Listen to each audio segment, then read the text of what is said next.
నమస్తే, నేను మీ మెరుగు రాజేష్. మనగంత న్యూస్ ఛానల్ ప్రజలారా, ఇక సిద్దిపేటలో మాత్రం బీఆర్ఎస్ పార్టీలో గ్రూప్ రాజకీయాలు ఉండవు, అసలు గ్రూప్ రాజకీయాలు ఏంటియో తెలియదని గొప్పలు చెప్పుకున్న నాయకులు ఇప్పుడు అదే గ్రూప్ రాజకీయాలు బీఆర్ఎస్ పార్టీలో బట్ట బయలైతే జరిగినట్టయితే కనిపిస్తుంది. మొన్న హరీష్ రావు గారు బీసీ వర్గానికి చెందిన ఓ నాయకుడికి 10 వార్డులు అప్పచెప్పురని చెప్పి ఓ అధ్యక్షునికి చెప్తే ఆ అధ్యక్షుడు కనీసం ఒక్క వార్డు కూడా అప్పచెప్పలేడు. అదే హరీష్ రావు గారు ముందటనే ఈ నాయకులంతా కలిసి కొట్టుకోవడానికి కూడా సిద్ధంగా అయ్యారు. మరి సిద్దిపేటలో బీఆర్ఎస్ పార్టీ అంటే మా హరీష్ రావే దేవుడు, మా హరీష్ రావు చెప్పిన మాట గిరిదాటం అని చెప్పుకుంటున్న నాయకులు మరి ఏడికి పోయిరు. అదే వేరే పార్టీల మీద ఆ పార్టీలో మొత్తం గ్రూప్ రాజకీయాలు ఉన్నాయి, ఇట్లా నడుస్తున్నాయి అట్లా నడుస్తున్నాయి అంటున్నారు కదా.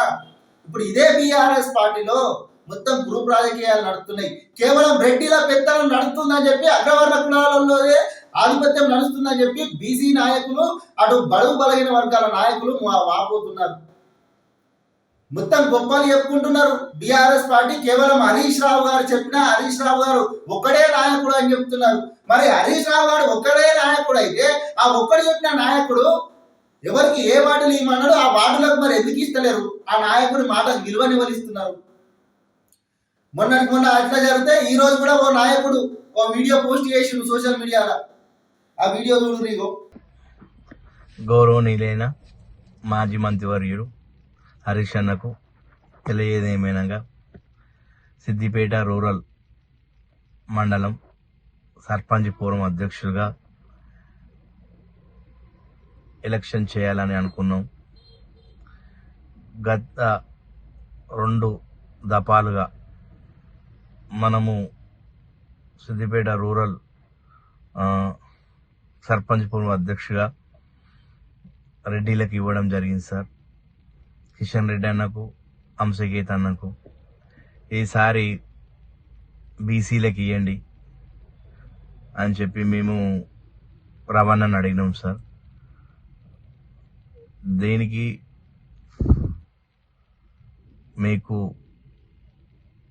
సంబంధం ఉండదు, ఎవరైనా కావచ్చు అని చెప్పి మాకు సమాధానం చెబుతూ ఆయన రెడ్డి వర్గాన్ని ప్రోత్సహించి మా బీసీ బహుజనులను ఎదగనీయకుండా చేస్తుండు సార్.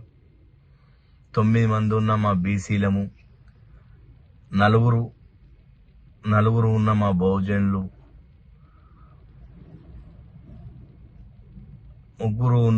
2 ఉన్న రెడ్డిలకు ఎన్నిసార్లు ప్రాతినిధ్యం వహిస్తారు. మేము రాజకీయంగా ఎదగడము రవాణాకు ఇష్టం లేదు సార్. ఆయనే ప్రకటించుకుంటే వాళ్ళ రెడ్డి వర్గానికి ప్రకటించుకోవాలి సార్. మా పూర్వం మీద మా మీద అధికారం వాళ్ళకేంది సార్? మేము రెడ్డిలకు మేము ఆనాడే చెప్పినాం సార్. ఆయనకు అంత వాళ్ళ మీద ప్రేమ ఉంటే నిలబడేటప్పుడే గెలిపించుకోవాలి కదా సార్ వాళ్ళ రెడ్డిలను. జనాలేమో తిరస్కరించిర్రు. రవీందర్ రెడ్డి వర్గం మా మీద పెత్తనం ఏందని మా బహుజనులమంతా ఏకమైనాం సార్. ఇప్పుడు 9 తీసుకుపోయి మొన్న ఎలక్షన్లో సార్ 7 మా బీసీలకు వచ్చినాయి ఓట్లు, 7 భాస్కర్ రెడ్డికి వచ్చినాయి. సమానం ఉన్నప్పుడు కాంగ్రెస్ పార్టీకి చెందిన వ్యక్తిని తీసుకొచ్చి వాళ్ళు పొద్దున 10 గంటలకు ఎలక్షన్ స్టార్ట్ అని చెప్పి సాయంత్రం 4 గంటల దాకా వేడి చేపించి మేమందరం బయటకు వచ్చినాక వచ్చి సంతకం పెట్టిన రమ్మనంటే ఎంతవరకు వస్తాం సార్? ఇది కాంగ్రెస్ ఆయన నిలిపి ఓటేపించుకొని మేము 8 మంది మా పూరం నిండింది, మీరు ఒప్పుకోర్రి అని చెప్పి మమ్మల్ని బెదిరియడము, ఫోన్లు వేయడం, మా వాళ్ళ ఇంటింటికి పోయి తోలుక రావడం, ఊళ్ళో పోయి తాయిపియడము, రాత్రి 11 దాకా నంద్యాల వెంకటలక్ష్మి దాంట్లో మా మీద గింత వివక్ష ఎందుకు సార్? మా బీసీ వర్గాల మీద, ఎస్సీ వర్గాల మీద మాకు ఒక మా ఎస్సీలకు ఇవ్వండి. ఒక 2 సార్లు మీకు ఇచ్చినప్పుడు మీ మెజార్టీ ఎంత సార్? వీళ్ళ మెజార్టీ ఎంత? 2 ఉన్నారు, 2 సార్లు మేము అవకాశం ఇచ్చిన కదా 11 ఈసారి మాకు అవకాశం ఇస్తే ఏమవుతుంది సార్?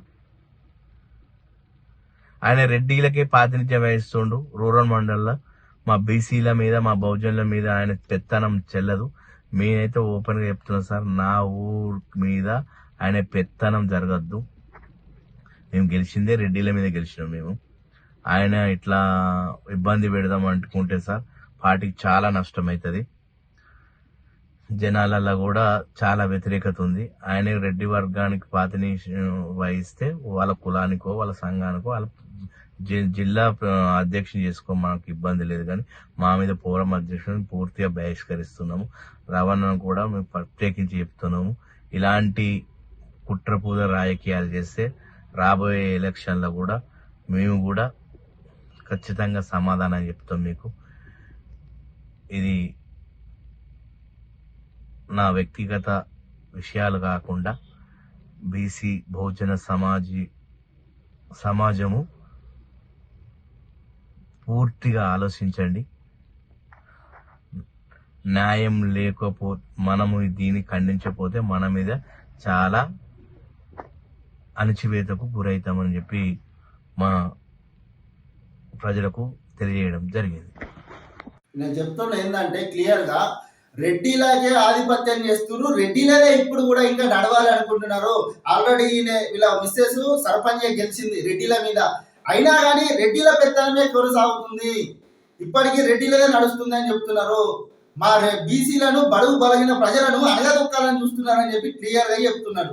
అంటే దీన్ని బట్టి చూస్తుంటే ఏంటంటే సిద్దిపేట బీఆర్ఎస్ పార్టీలో ఏం కొనసాగుతుందంటే గ్రూప్ రాజకీయాలు కొనసాగుతున్నాయని క్లియర్ గా అర్థమవుతుంది. అటు రెడ్డిల ఆధిపత్యం కొనసాగుతుంది. కేవలం రెడ్డిలతోనే మరి హరీష్ రావు చెప్తాడు, అందరూ నా వాళ్ళే, ఎవరిని కూడా విడదీసి నేను చూడలేదు అని చెప్తారు. మరి ఇదేంటి హరీష్ రావు గారు, మీరు చెప్పరు దీనికి సమాధానం. కేవలం రెడ్డిలదే నడుస్తుంది, రెడ్డిల ఆధిపత్యమే నడుస్తుంది అని చెప్పి బడుగు బలగిన ప్రజలైతే చెప్తున్నారు. మీ సొంత పార్టీ నాయకులే చెప్తున్నారు.